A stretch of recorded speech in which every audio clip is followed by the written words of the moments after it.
Hello guys, welcome back to my channel. In this video I'm going to teach you how to make charro beans. So what you're first going to need is 2 pounds of pinto beans, cilantro, serrano chiles or jalapenos, tomatoes, bacon, sausage salchicha, pork chorizo, onions, and garlic.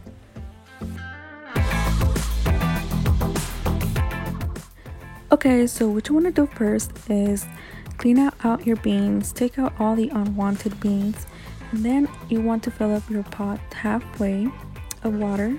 Then you want to add onions, garlic, salt for flavor, and oil. I'm going to set the stove on medium high so the beans can cook. And now it's time to chop up all our vegetables and meat. So here I am dicing up my onion, and I used half an onion. Now I'm going to chop up 6 serrano chiles. If you are going to use serrano chiles, I recommend you to use 4, but since I really like my food to be very spicy, I use 6. And if you don't want your food to be very spicy, you can use jalapenos. I chose serrano chiles because, like I said, I like my food to be very spicy.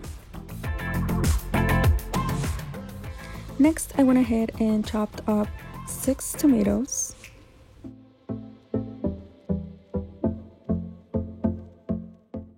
Then I grabbed half of the cilantro batch that I purchased and sliced it up. Okay, now I'm done with my vegetables. Time to cut up my meat. So what I did is I used the whole packet of the bacon and cut it up into small pieces. Then I sliced up my sausages and we're going to fry our meat. Now you don't need to add oil because the bacon already has its bacon grease, so I'm frying my bacon.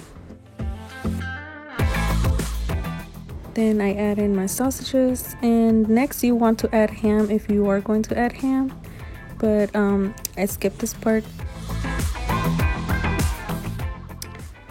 Next we add our onions in to start adding up the flavor for all the meat.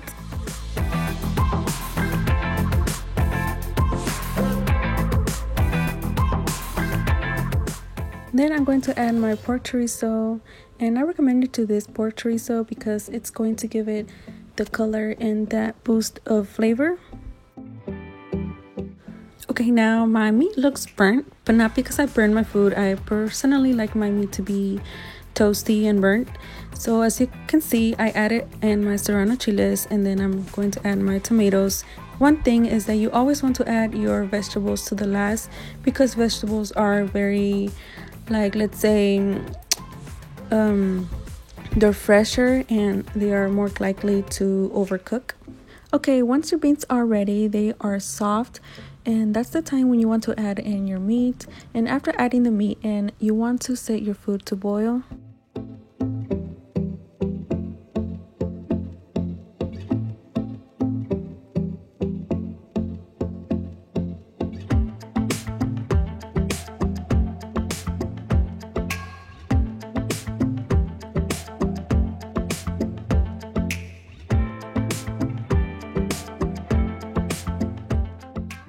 There's something that I always do and I recommend you to do is make sure to get all that flavor from the pan and pour it into your pot. That's just like extra flavor, good flavor. You don't want to dump that out.